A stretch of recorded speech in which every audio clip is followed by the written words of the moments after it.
Common mistakes voice actors make. You should avoid. Overacting. Sometimes, as we were talking about our inches and the size of our voice, so when you're approaching that mic and we're thinking about our emotions, sometimes we tend to overact. And I think that's where those lessons are going to come in. Really learning how to ground your performance and don't blow out it just overacting. And another reason, like if you're exaggerating your emotions, but also accents, sometimes when you're getting into your acting thing, you're overacting too much, you're pushing too hard. So remember to relax, that one of the things that we're trying to achieve as actors is being natural, that you're going to hear that time and time again. No announcery sound.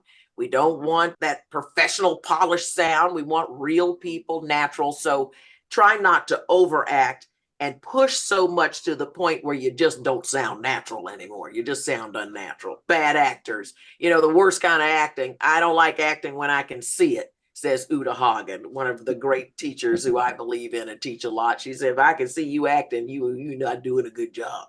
Lack of vocal warm-ups. Remember how important it is to warm up your voice, even if it's doing simple little lessons like today I had an audition first thing this morning.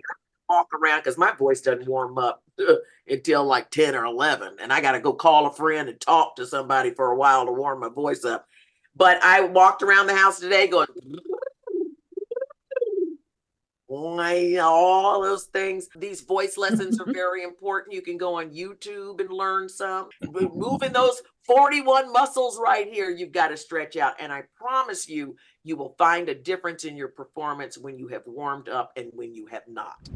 Okay. Number 3, ignoring direction. Be sure to read the directions on the scripts. How do they want you to label your audition? Where do they want you to upload it? Or do they want you to email it? Or is there a portal? Also, the direction can be, what is the tone of this audition? I remember today in my audition, I had to be callous and ambitious. That's a whole different tone than I got right now. So what if I hadn't read my direction? And I came in just being Rolonda. Well, that may not be callous and ambitious. I might have blown the whole audition because I didn't read the directions. Be sure to read those directions. Next one, breath control is so important. Learning how to breathe.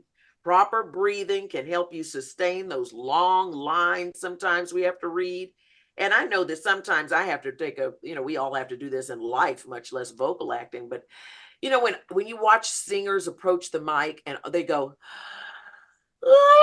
then they start singing, it's almost as if they inhale the whole room. That, though, filling those lungs up or filling that diaphragm up, breathing from your diaphragm, will help you be able to talk like this forever and ever without taking a breath. And you can go all the way to the end of the line and jump off to another line and then tell another story and then get back to the beginning and then keep talking and go on and on and on without running out of breath at all. I used to run out of breath at the end of every sentence, and then I learned how to breathe, and now it doesn't happen as much as anymore. But trust and believe, it used to happen a lot. So you just keep going and going and going and going and going. But that's really important. Learn how to breathe. I'm throwing this stuff out there. I know you're putting them on your notes. You can go on YouTube University. You can take Rolonda's course, and we will go into all this stuff with depth. Ignoring pronunciation.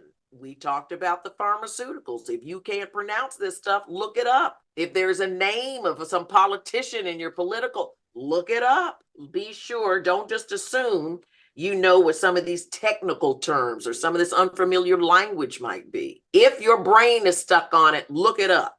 Because chances are you don't know it and you're not going to be able to move on because your brain's going to be still trying to figure out that word. So look up those words, especially when it comes to pronunciation. Be sure that you can have consistency. One of the biggest mistakes that people make is inconsistent deliveries.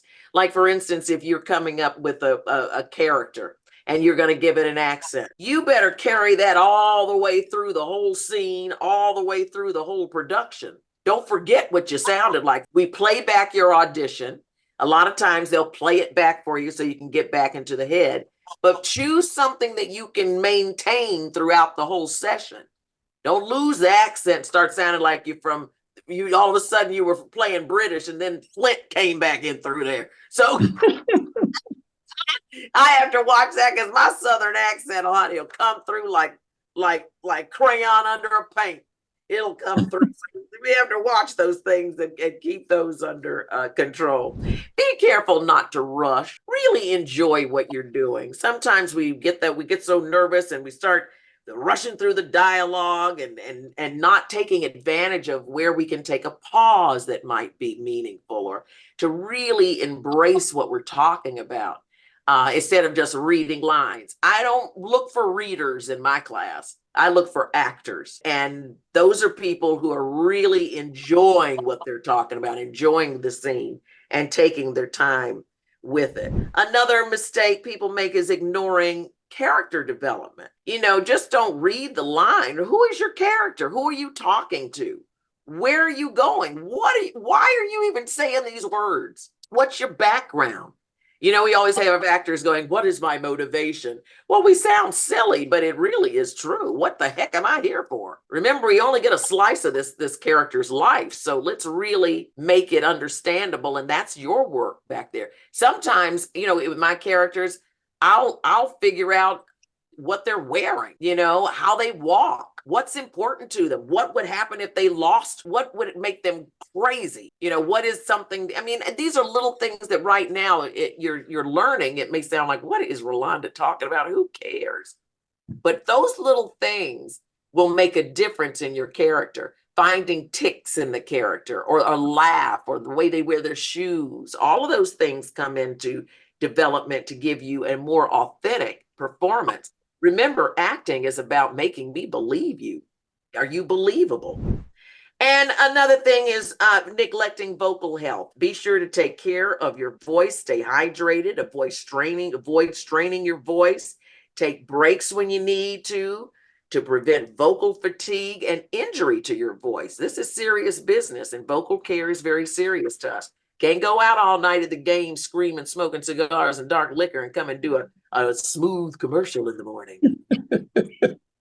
I threaten people. I say, I go out and party and come in and playing Professor Wiseman on Curious George. I'll be like, hey, George, what's up today? You gotta watch that voice. Watch that voice. He sounded like Eddie Kane. Okay, and finally, not utilizing your mic techniques. Learn how to control your distance from the mic, adjust your volume accordingly so that you will have the optimal sound quality. And those are just a few of the things to avoid so you don't make those kind of mistakes in your vocal booth.